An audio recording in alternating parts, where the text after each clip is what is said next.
ओम शांति। लौकिक शरीर का नाम सुरेंद्र कुमार जैन है। हमारे पिताजी रेलवे में स्टेशन मास्टर हुआ करते थे। बड़े प्यार से परिवार में पले, अग्रवाल जैन परिवार होने से। इसके बाद हम कॉलेज में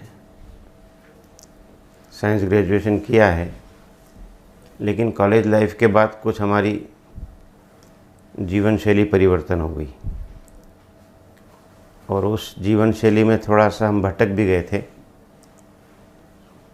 लेकिन सन 1975 में जब ब्रह्मा कुमारी संस्था के संपर्क में आए, पहली बार जब हमने एग्जीबिशन देखी, बहनों ने इतने प्यार से हमको सारा ज्ञान सुनाया और जैसे वो बहनें ज्ञान सुना रही थी तो ऐसा लग रहा था सब कुछ अंदर उतर रहा है। मैं शिव का भक्त रहा हूँ पहले। यहाँ हमारा किलेश्वर मंदिर है, उसमें हमने काफ़ी भक्ति की है। गीता भी पढ़ी है, रामायण भी पढ़ी है। रामायण का तो कई बार पाठ किया है, उसका अध्यापन भी किया है। लेकिन बस एक परंपरा का निर्वाह था सिर्फ, कभी उसकी गहराई को समझा नहीं था। लेकिन जैसे ही शिव बाबा का परिचय मिला, सृष्टि चक्र का ज्ञान मिला, तो उन बहनों ने इतने प्यार से जब हमको सब कुछ समझाया, तो बहनों के सामने हमने अपनी पूरी लाइफ हिस्ट्री रख दी कि भाई हम इस प्रकार से अपना जीवन यापन कर रहे हैं। बहनों ने बहुत सम्मान दिया, बहुत प्यार दिया। बस सद्गुरुवार का दिन था, बाबा को भोग लगना था। उसी दिन सारी प्रतिज्ञा एक साथ कर ली कि आज के बाद हम आजीवन ब्रह्मचर्य व्रत का पालन करेंगे, अमृत वेले बाबा से योग जरूर करेंगे, अपनी कमाई का पहला पैसा हम बाबा की भंडारी में डालेंगे और भगवान के महावाक्य अर्थात मुरली किसी भी कीमत पे हम रोज़ सुनेंगे। इस प्रतिज्ञा का निर्वाह करने के लिए हमने मुरली पढ़े बिना भोजन नहीं करेंगे, ये भी प्रतिज्ञा कर ली हमने। और आज लगभग 40 साल हुआ है, हमारी मुरली कभी मिस नहीं हुई। एक बात जो ख़ास मैं आप लोगों को बताना चाहता हूँ, 1993 में 1993 में शरीर में कुछ कॉम्प्लिकेशन शुरू हुए। 5-6 महीने तक हम वैरायटी इलाज कराते रहे यहाँ लोकल डॉक्टर से, लेकिन कुछ समझ में नहीं आया।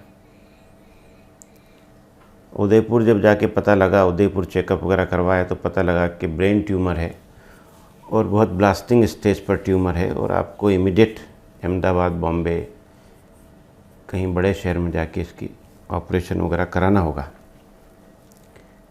जैसे हमको पता लगा, हमने बड़े शांत मन से, क्योंकि ज्ञान में चलते थे, बाबा का ज्ञान था, पता था कि भाई ये शरीर पुराना है, कोई न कोई कर्म भोग हिसाब किताब तो आते रहेंगे।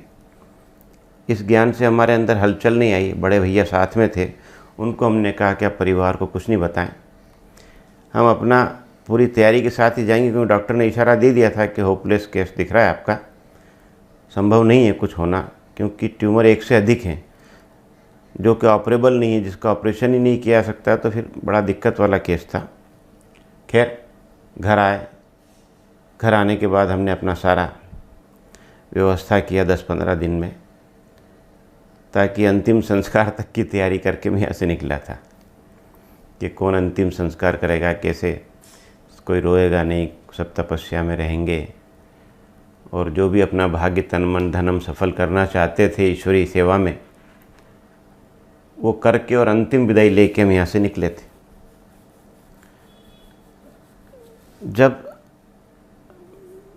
मैं आपको क्या बताऊं, हमारी प्रकाशमणि दादी जी, मेरी तो सगी माँ थी, माँ दादी थी, इतना प्यार। दादी जी का फ़ोन आया कि सुरेंद्र भाई आप मुझसे मिलने पहले अहमदाबाद आओ। सॉरी, शांति मधुबन में पांडव भवन गया दादी के पास। दादी का वो स्वरूप मुझे याद है।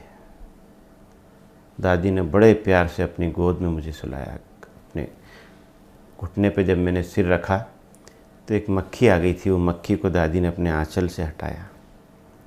वो सीन आज भी मैं याद करता हूँ तो भावुक हो जाता हूँ। दादी ने सिर पे इतने प्यार से हाथ फेरा कि सुरेंद्र, तुझे निमित्त जाना है और आना है। इसके बाद खुद दादी जी ने फ़ोन करके अहमदाबाद सरला दीदी को और सारी बहनों को प्रोग्राम दिया कि भाई सुरेंद्र भाई आ रहे हैं, इनको फिर वहाँ पे हॉस्पिटल में एडमिट करवाइए। खुद मोहिनी बहन जी भी ख़ास अहमदाबाद गईं, 2 दिन वहाँ रहीं, मेरी सारी व्यवस्थाएं करवाई उन्होंने। लेकिन ड्रामा की भाभी कुछ और थी। धीरे धीरे धीरे मेरे ट्रीटमेंट, जैसे जैसे ट्रीटमेंट चलता चला गया, शाह कैंसर हॉस्पिटल में मैं एडमिट था। डॉक्टर पंकज एम शाह वहाँ के main head of the department थे न्यूरो के। उन्होंने मेरा ट्रीटमेंट शुरू किया और ट्रीटमेंट जैसे जैसे ट्रीटमेंट हो रहा था वैसे वैसे हालत ख़राब होती जा रही थी। धीरे धीरे मुंह से बोलना कम होता चला गया, बंद हो गया, ज़बान पलट जाती थी, आँखों से दिखना लगभग समाप्त होता चला गया। और करीब 15 दिन के बाद तो मेरा हाफ बॉडी पैरालिसिस हो गया। हाथ पैरों ने लेफ़्ट साइड से काम करना बंद कर दिया। गर्दन भी स्टिफ होकर के ऐसे टेढ़ा हो गया, पूरा गर्दन स्टिफ हो गया। तो दादी डेली समाचार लेती थी। दादी बहुत चिंता करती थी, सारा समाचार लेती थी दादी ने कहा कि भाई इनको या तो अमेरिका ले जाओ। तो उन्होंने डॉक्टर अशोक मेहता साहब, जो जाने माने एशिया के कैंसर के सर्जन हैं, बॉम्बे हॉस्पिटल में सेवारत रहे उस समय, डॉक्टर अशोक मेहता साहब खुद आए अहमदाबाद। उन्होंने सारा चेकअप किया, डॉक्टरों से संपर्क किया, ऑनलाइन उन्होंने प्रयास किया कि भाई इनको अमेरिका ले जाने लायक केस है या नहीं है। तो चूँकि ट्यूमर की संख्या 9 ट्यूमर थे ब्रेन में, 9 जो कि ऑपरेबल नहीं थे, तो अमेरिका से भी कहा कि भी इनको लाना कोई मतलब नहीं है, टोटल होपलेस है, जितना दिन निकले ही। आखिर में डॉक्टर पंकज शाह ने मुझे कहा कि केवल आपकी 5-6 महीने अगर आयु बढ़ाना है तो हम आपको रेडियोथेरेपी देंगे, जिससे हम ट्यूमर को जलाएंगे और हो सकता है कि उससे आपकी आयु थोड़ी बढ़ जाए। मम्मी पापा परिवार तो चाहता था कि जितनी आयु बढ़े। हम तो चूँकि राजयोग थे, नष्टोम हुआ थे। लेकिन ये एक बड़ी विचित्र बात मैं आपको सुनाता हूँ कि ये सत्य है, 100% सत्य है कि अंदर से खुशी की लहर अंदर से फूटती थी, क्योंकि हमने पिछले 18-19 सालों में जो ईश्वरीय सेवाएं की थी, तो जो प्रारब्ध हमारी जमा हो गई थी, इस बीमारी के दौरान वो खुशी फूट रही थी और ईश्वरीय शक्ति मिल रही थी। जो भी आता था मैं सबको ज्ञान सुनाता था। डॉक्टर कहते थे रात को 2 बजे ये गोली लेना है, 4 बजे ये गोली लेना है, आपको साथ में कुछ बिस्किट लेना है, कुछ दूध लेना है। मैं डॉक्टर से कहता था नहीं, मेरा नियम है कि जब तक मैं सुबह स्नान करके मुरली नहीं पढ़ लूँगा तब तक मैं दवा या दूध बिस्कुट वगैरह नहीं लूँगा मैं, क्योंकि मैंने प्रतिज्ञा की हुई कि मैं मुरली के बिना कुछ खाता ही नहीं। डॉक्टरों ने काफ़ी मुझे कहा भी, लेकिन हम खैर नहीं माना। लेकिन वो जो भी होना था हमने वही नियम का पालन किया। कैंसर हॉस्पिटल में था, डेली कोई ना कोई डेथ, कभी किसी वार्ड में, कभी किसी वार्ड में, कभी किसी रूम में कोई ना कोई डेथ होती थी। तो हर जगह मुझे बुलावा आता था कि चलिए अब हमारे मम्मी पापा बहुत उदास हैं, बहुत रो रहे हैं। तो मैं ज्ञान सुनाने उनको जाया करता था। कुल मिलाकर के आखिर में डॉक्टर ने जवाब दे दिया। तो दादी से मेरी बात हुई। दादी ने कहा सुरेंद्र, मैं शिकागो, उस समय दादी 93 की बात है, धर्म संसद में भाग लेने के लिए दादी शिकागो जा रही थी, यूएस जा रही थी। तो दादी ने कहा कि आप पांडव भवन में ऊपर हिल पे मत चढ़ना, आप शांतिवन में ही नीचे रुक जाना तलेटी में, मैं आपसे मिलूंगी। दादी मुझसे मिली, बड़े प्यार से दृष्टि दी और दादी फिर आशीर्वाद दे के गई। तो मैंने दादी से कहा जब मुझे अब देह का त्याग करना ही है तो मैं यहाँ शांतिवन में आराम से योग तपस्या करूँगा और यहीं देह का त्याग करूँगा। और बड़े खुश थे, बड़ी आनंद की स्थिति थी, क्योंकि हमें तो आत्मज्ञान प्राप्त था, आत्मा तो अमर है और आत्मस्थिति का अनुभव भी था। शरीर से इतना मोह नहीं था, शरीर से डिटेच रहने का अभ्यास काफ़ी हो चुका था। बैचलर थे, कुमार थे, सेवाएं की थी, निश्चय बुद्धि थे। खैर वो बहुत सी इसके बीच में कई बातें आई हैं, काफ़ी अटैक भी आना शुरू हुए, यहाँ तक कि हमने राजयोग का बहुत प्रयोग किया। डॉक्टर ने एक उसमें पंचर करते हैं, स्पाइनल कॉर्ड के अंदर पंचर करते हैं, उसका फ्लूइड निकालते हैं, जिससे उसकी बायोप्सी करके और उसकी रिपोर्ट निकालना होती है उनको। तो वो उसमें बेहोश नहीं करते हैं ना, उसको शून्य करते हैं और उसमें होश में रख के काम करना पड़ता है। तो उसमें एक मतलब व्यक्ति पकड़ लेता है और बेल्ट बांध देते हैं। तो मैंने कहा भाई मैं राजयोगी हूँ, मैं ये नहीं करवाऊँगा। लेकिन मैंने राजयोग के अभ्यास से उस सबको सहन किया, क्योंकि एक अशरीरी बनने का एक अच्छा अभ्यास बाबा ने हमें करवाया था। बड़ी दादियों से मार्गदर्शन मिला था, प्रेरणाएँ मिली थी सबसे, तो वो भी हमने परिस्थितियों को पार किया। शरीर तो काम करता नहीं था, लेकिन आत्मा बड़ी प्रसन्न थी, बड़ी खुश थी। आखिर आपको मैं एक मेडिकल साइंस के लिए तो वो चमत्कार ही है, ये दुनिया तो उसको चमत्कार ही समझेगी। 1 फरवरी 94 वो दिन था कि स्वयं भगवान शिव बाबा, ब्रह्मा बाबा गुलजार दादी जी के तन में उनकी पधरामणी होती है, वो पधारते हैं, उनका अवतरण होता है और सब बच्चों से मिलते हैं। ओम शांति भवन में वो ईश्वरी महफिल सजी हुई थी। लगभग 5000 ब्रह्मावश वहाँ बैठे हुए थे। मैं भी उनमें शामिल था। मैं कोने में किसी कोने में, ताकि मुझे कोई धक्का उक्का ना लगे, तो कोने में बैठा हुआ था। बाबा के ईश्वरी महावाक्य सुन रहा था मैं, शिव बाबा के। दादी जी ने, प्रकाशमणि दादी जी ने जाके बाबा से कान में कुछ बातें की।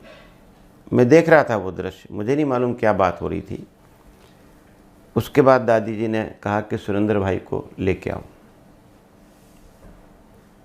कैमरा पे उस समय तुलसी भाई हुआ करते थे। मैं उनके पास पहुंचा, वो मुझे स्टेज तक तो छोड़ गए, लेकिन जैसे ही मैं स्टेज पे चढ़ा, सामने बाप दादा बैठे हुए थे, मुस्कुरा रहे थे और उनकी दृष्टि में जादू था।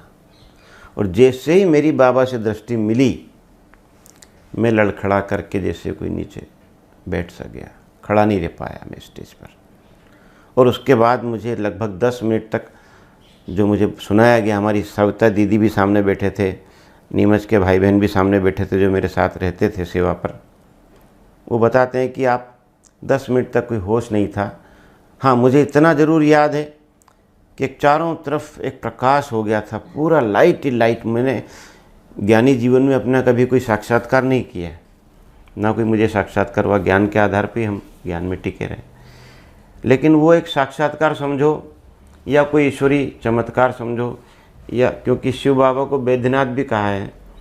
जब शिव बाबा बैद्यनाथ हैं तो ज़रूर किसी की चिकित्सा तो करते ही हैं, चिकित्सा करते हैं, अपने बच्चों की रक्षा भी करते हैं।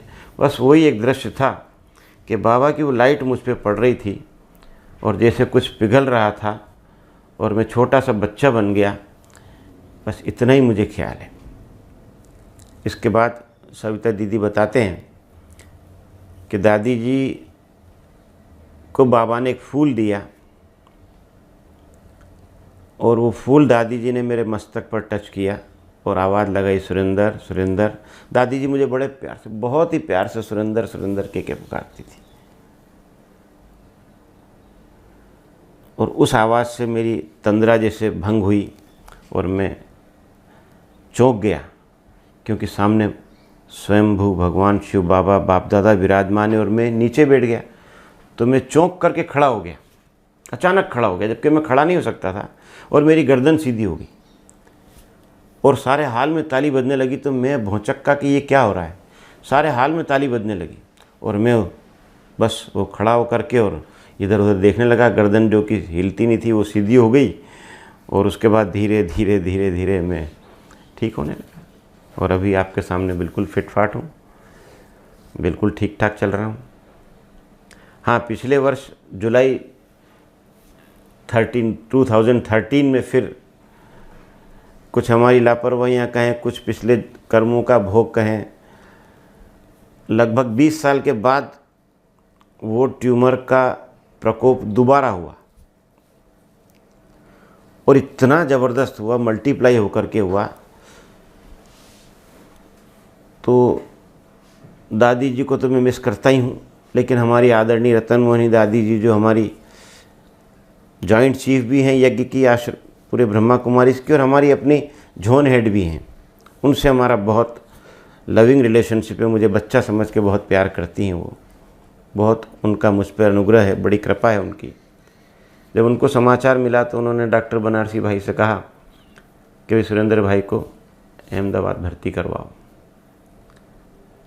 मुझे अहमदाबाद स्टर्लिंग हॉस्पिटल में ले जाया गया। सामवेद हॉस्पिटल में मेरा ब्रेन का 3D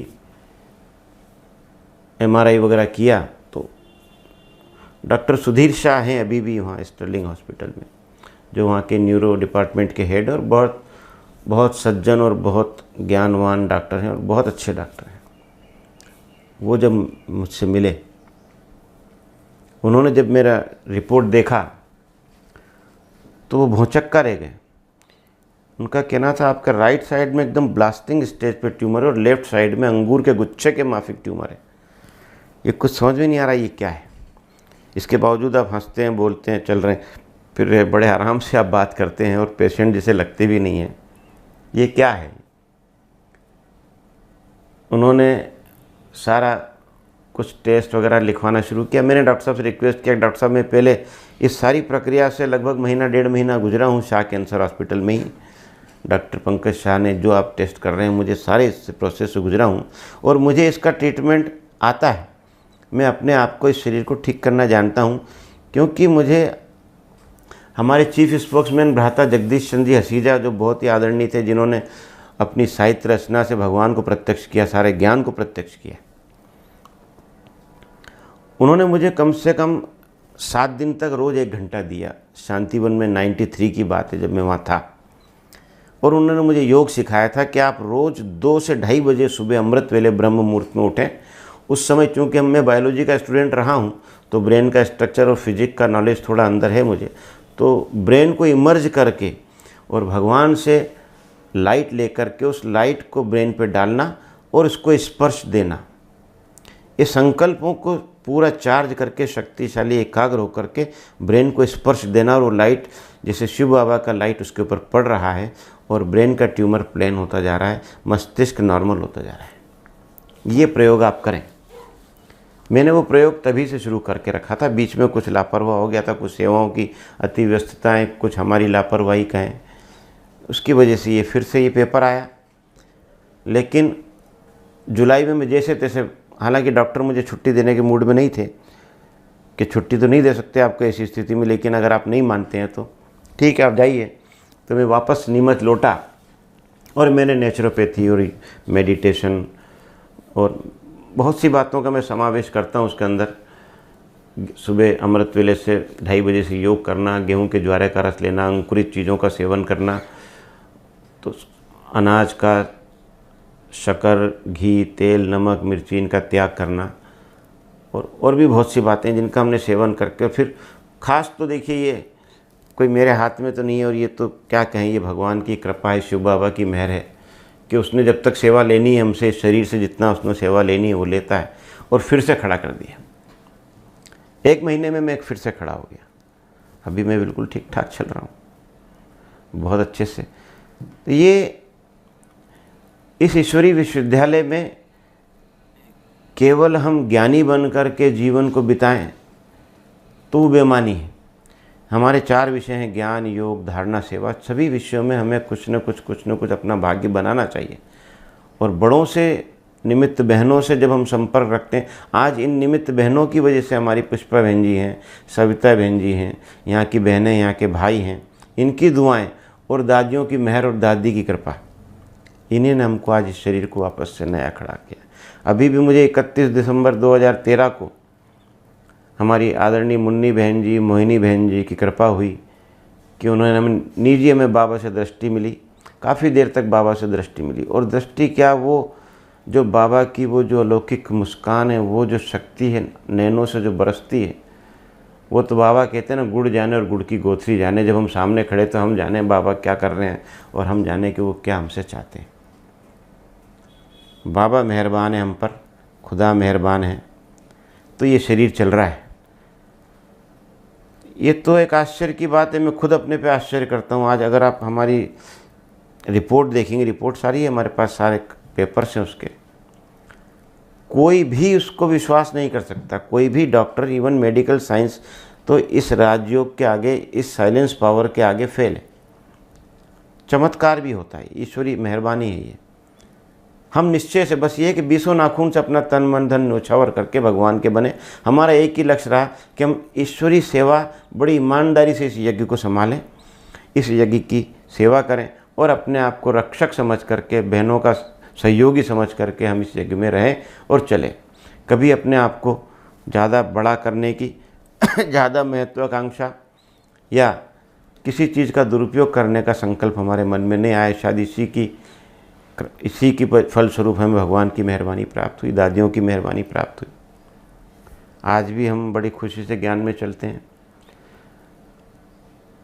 ज्ञान में चलने के बाद भी बहुत से पेपर आए, परिस्थितियाँ आई, स्वजनों के पेपर आए, संबंधियों के पेपर आए, बाहर की दुनिया के पेपर आए, नौकरी भी की। पहले हम रेलवे में भी किया है, लेकिन हमने शिक्षक बन के भगवान ने हमें एक आशीर्वाद दिया था।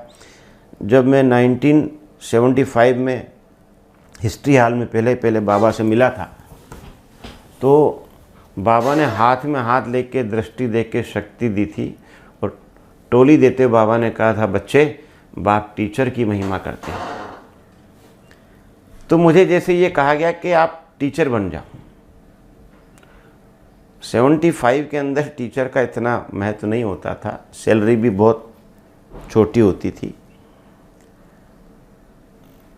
लेकिन चूंकि भगवान उवाच, उसके लिए तो हमें कुछ सोचना ही नहीं। जब भगवान की आज्ञा का पालन करना है तो हमने बड़े खुशी से टीचरशिप के लिए अप्लाई किया। और देखिए 7 दिन 8वें दिन तो हमारा सिलेक्शन हो गया। जब माउंट आबू मधुबन से नीमच लौटे तो 8वें दिन तो हमारा सिलेक्शन हो गया। हमने ट्रेनिंग किया, बेसिक ट्रेनिंग भी किया, टीचर ट्रेनिंग भी किया। इसके बाद 30 साल हमने टीचरशिप किया। और टीचरशिप में हमने निरंतर राजयोग, मेडिटेशन, ध्यान, मौन का अभ्यास बच्चों से करवाया। और उसका परिणाम ये रहा कि जिस विद्यालय में हमने सेवाएं दी, वहाँ के बच्चों में और वहाँ के टीचर्स में इतना अनुशासन देखने में आया गया कि बच्चे और कभी कोई वहाँ क्राइसिस होते ही नहीं थे। रिजल्ट भी बहुत अच्छा आता था। जबकि गवर्नमेंट स्कूल में हमारे पास जो पौध आती है बच्चों की, वो इतनी ब्रिलियंट पौध नहीं आती है। जब किसी दूसरे स्कूल में नहीं एडमिशन मिलता तो फिर वो सरकारी स्कूल में आते हैं। लेकिन ये राजयोग मेडिटेशन का जो प्रयोग हमने स्कूलों में भी किया तो उसके बहुत अच्छे परिणाम देखने मिले। फिर दादी जी की कृपा हुई। दादी जी ने कहा अब आपको सेवाएं बहुत बढ़ गई, सुरेंद्र भाई नौकरी से रिटायरमेंट लो। प्रकाशमणि दादी के हर डायरेक्शन पे हम चलते थे। प्रकाशमणि दादी जी हमारी हर बात को सुनती थी, समझती थी और उसी अनुसार हमको श्रीमत देती थी और उनकी आज्ञा को हम श्रीमत समझ के ही पालन करते थे। एक श्रीमत भगवान की और एक श्रीमत हमारी दादियों की, उनको हम उसी अनुसार के भगवान की आज्ञा समझ के ही पालन करते थे। ऐसे तो मेरे को दादियों के साथ इतने, प्रकाशमणि दादी जी खास करके, दीदी के साथ भी हमने पालना ली है। हमें कम से कम 9 साल तक हम मनमोहिनी दीदी जी की पालना ली है। मनमोहिनी दीदी जी के तो आँखों में जैसे भगवान ने एक ऐसी उनको दृष्टि दी थी कि जैसे एक एक्सरे लगा हो आँखों के अंदर। जब दीदी से हम दृष्टि लेते थे, टोली लेते थे, तो दीदी हमारे अंदर का सारा निकाल लेती थी, सब निकाल लेती थी। दीदी कहती थी, अच्छा ऐसा भी है आपके अंदर, ऐसा भी है, ऐसा स्वभाव है आपका, ऐसा संस्कार है। अभी बड़े प्यार से फिर दीदी हाथ में हाथ लेके बड़े प्यार से और टोली भी खिलाती थी और शिक्षा देती थी। वो भी पालना में मिली है। उन सबको तो आज याद करते हैं हम। नीमच के अंदर दादी चंद्रमणि जी भी आई हैं, मनोहर दादी जी भी आई हैं। 2 बार मनोहर दादी जी भी आए, उनकी पालना मिली। नीमच को बड़ा आशीर्वाद मिला है। स्वयं जानकी दादी जी आए हैं, रतनमणि दादी भी 2 बार आए हैं। नीमच का भी एक भाग्य रहा है और हमें ये सौभाग्य रहा है कि नीमच में दादियों का आगमन के साथ साथ हमारे सारे भाई बहन और हमारी दीदियाँ बहुत अनुशासन में यहाँ के भाई बहन चलते हैं। बड़े अनुशासन से हमारी बहनें सेवा करती हैं। सारे यज्ञ के नियम कायदों में चल करके हम लोग सेवा करते हैं। इसका भी लाभ प्रत्यक्ष अप्रत्यक्ष दोनों रूप से मिलता है। यहाँ के सेवाओं की विशेष तरीके के बारे में कुछ बताइए। सेवाओं का तौर तरीका तो क्या है कि हम जैसे बाबा जो मुरली में कहते हैं, क्योंकि मुरली पे हमारा फोकस पूरा रहता है। मुरली हम लोग आज भी, हम 40 साल से, मेरी हर वर्ष की आपको डायरी मिलेगी, मुरली में नोट करते हैं डेली। हमारे सारे भाई बहनों का, हमारे यहाँ के भाई बहनों का भी लगभग 75% भाई बहन मुरली पढ़े बिना भोजन नहीं करते, चाय भी नहीं पीते। उससे हमें बड़ी शक्ति मिलती है। और जो डायरेक्शन भगवान देते हैं कि ईश्वरीय सेवा में आपको किसी से कुछ मांगना नहीं है, बड़ी रॉयल्टी से सेवा करनी है, अपने तन मन धन से सेवा करनी है, निस्वार्थ भाव से सेवा करनी। सेवा के अंदर किसी प्रकार का मान शान और किसी प्रकार का अभिमान, किसी पद की लालसा से आपको सेवा नहीं करनी है।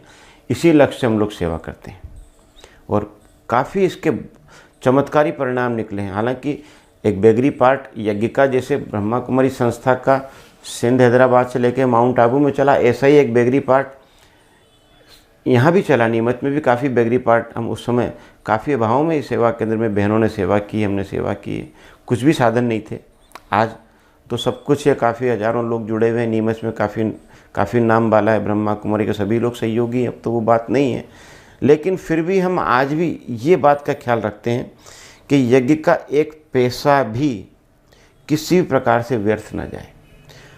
भंडारी में कोई टूटे फूटे सड़े गले नोट, 1 के और 5 के नोट अक्सर फटे फटे निकलते हैं, उनको भी हम 4-4 5-5 टेप चिपका करके और उनका भी प्रयोग करके उनको चलाते हैं, ताकि वो किसी ने बड़ी श्रद्धा से वो रुपया डाला है तो उसका भाग्य से वंचित ना हो, उसका प्रयोग करें।